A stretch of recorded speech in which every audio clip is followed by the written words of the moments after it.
What's up, Familamskis? So I got to make this quick. So when I was drinking in March, I rewatched Lost, and it literally connected me to Jesus and God. I know that sounds blasphemous because it should be the Bible that did that for me, but it was Lost.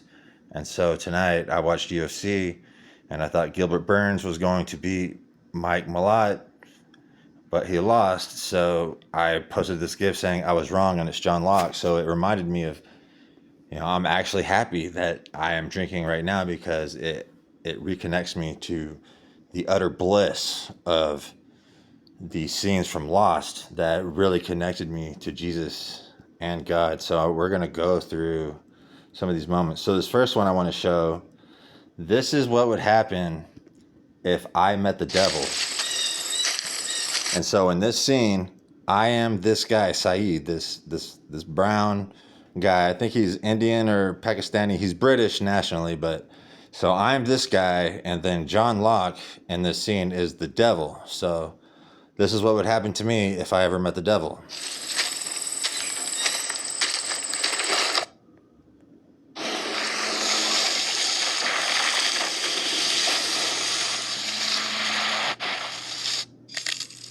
Oops. My bad. Saeed.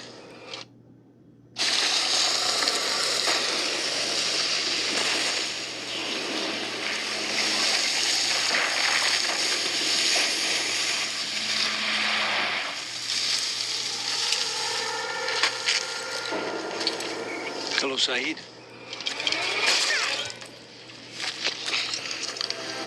You see, because if I ever met the devil and I knew he was the devil, that would be my immediate response too, to stab him, to try to kill him, because he is the devil. He is the father of lies. He is the opponent to Jesus and God, our creator. So it's extremely compelling to me.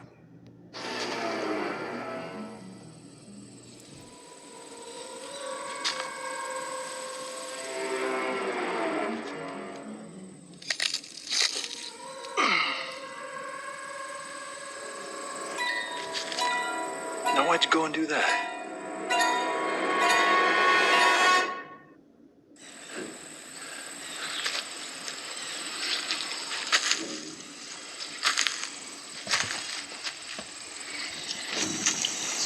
You want him back? Take it, I won't bite.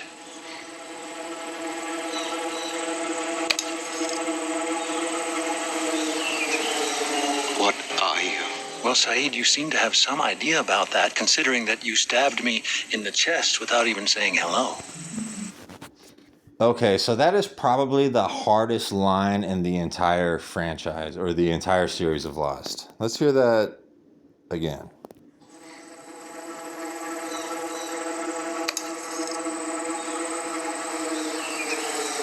What are you?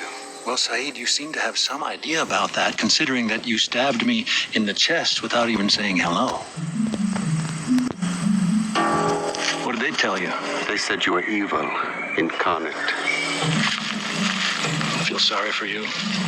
Okay, and here's the best part, because the devil's ultimate temptation to all mortals, right? He's about to give the devil's ultimate offer right here. If you'll do this for me, what if I told you that you could have anything you wanted? What if I said you could have anything in the entire world? I would tell you that the only thing I ever wanted died in my arms. And I'll never see it again. What if you could?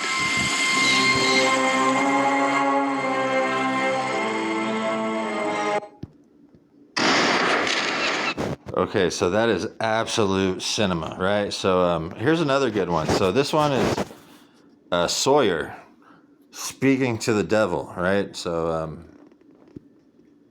You read Excuse me? books. You read books. Sure, who doesn't? My favorite Steinbeck, Mice and Men. You know that one? Nope. A little after my time. about these two guys, George and Lenny. Lenny's kind of slow, causing George problems. George walks him out in the woods, tells him to look out yonder and picture the pretty little house they're gonna live in one day. And he shoots Lenny in the back of the head. Well, that doesn't sound like a happy ending. It ain't.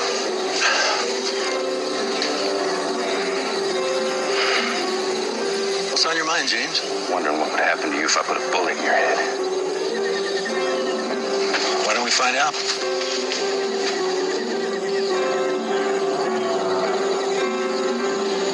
What are you? What I am is trapped. You see, this part, if John Locke is the devil, this is John Locke telling you, or this is the devil telling you his experience. The devil, too, was a mortal, or he wasn't a mortal. He's probably always been a mortal. I don't know. Shit gets complicated, but look, Satan, or I don't like to say his name, but God's nemesis is real, and he feels these emotions. And I've been trapped for so long that I don't even remember what it feels like to be free. Maybe you can understand that. But before I was trapped, I was a man, James, just like you. I have a hard time believing that. Well, you can believe whatever you want, but that's the truth. I know what it's like to feel joy, to feel pain, anger, fear, to experience betrayal. I know what it's like to lose someone you love.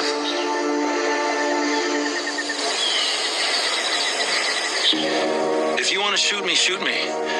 You see, that's the thing.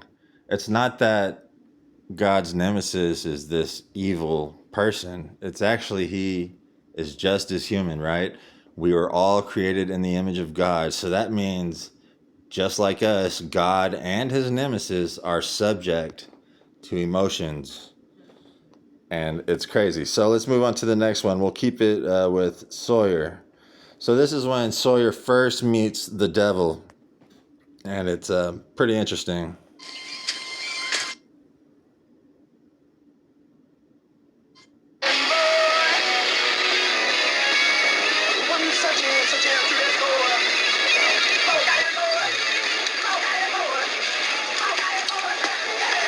Hello, James. Look at him taking a swig of that vodka like a real G. So you know I relate to that.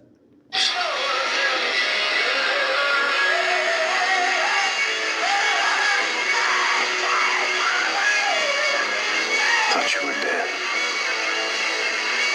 I am.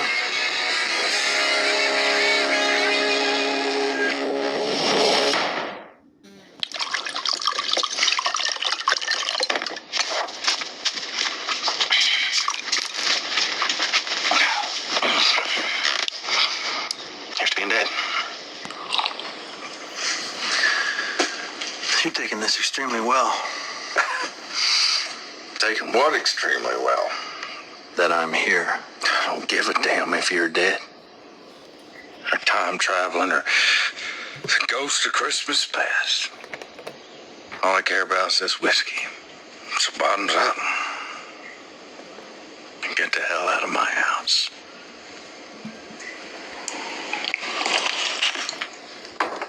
This isn't your house, James. You see, that's right. And by house, we're speaking about the mortal world, Earth. Sawyer is telling the devil, hey, the earth belongs to me. And John Locke, the devil, is going to tell him, the earth does not belong to you. And that's why the Bible says we are in this world, but we are not of this world. Hell, it ain't. No. You just lived here for a while. This was never your house. Exactly. You see, the earth is a mortal realm. We just live here for a while, but it is not our house. This is God's house.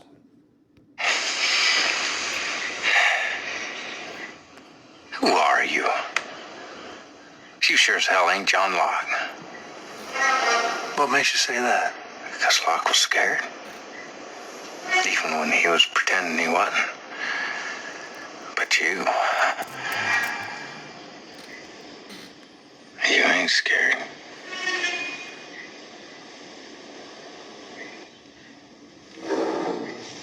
What if I told you I was the person who could answer the most important question in the world?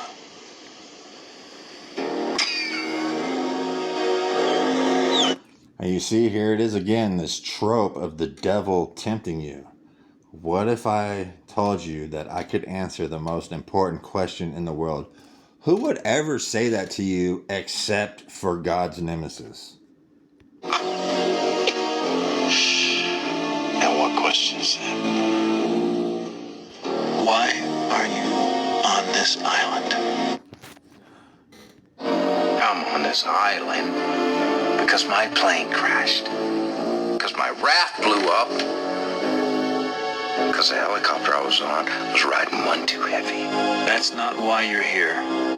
All right, I'm running out of time, so we're going to take it to the next banger. Okay, so in this clip, Jack discovers that God is real, right?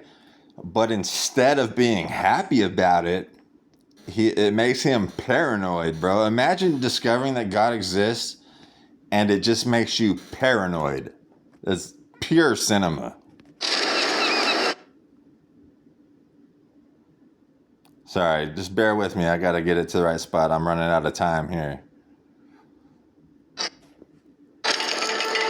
you see that? I see what? The mirror. I saw something in the mirror. It's just ocean.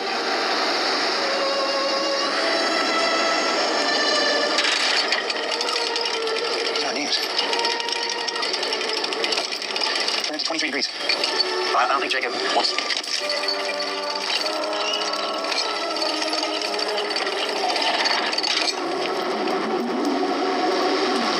What is that? It's my house. It's the house I grew up in. That's weird. I haven't lived in that house since I was a kid. He's been watching us. The whole time, all of us, he's been watching us. Early. Where's Jacob? I don't know. You said that he would be here. Well, I was just kind of assuming. Early. I want to know why he was watching me. You see that? He's discovering that God is real, but the plot twist is that he doesn't become a born-again Christian or something. He's literally paranoid. I mean, I can't tell you how much that is compelling to me. I want to know. So you're going to ask him right now. It doesn't work like that, I told you. He just kind of shows up whenever he feels like it. Exactly. God just kind of shows up whenever he feels like it. But he definitely shows up to people, you know, who have reasonable levels of faith. What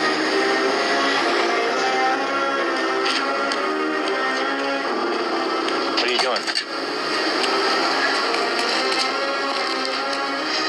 Why was he watching? I don't know. Why is my name written down on this thing? He didn't tell me. What does he want from me? Are we supposed to do What does he want from I don't me? know, Jack!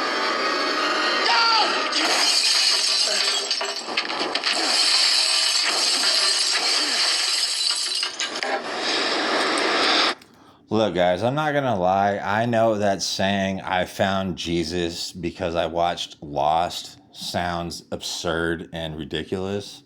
So I'm not trying to convince anybody. This is, for me, I'm going to watch this video in the future and I'm going to love it because these are the highlights. These are the moments of this show that really set me off. You know, like I read the Bible, sure, it's compelling, a lot of good stuff in the New Testament, but in the end, Lost brought me to the point of no return, and I'm so happy and I love it to death. And I'll talk to me later.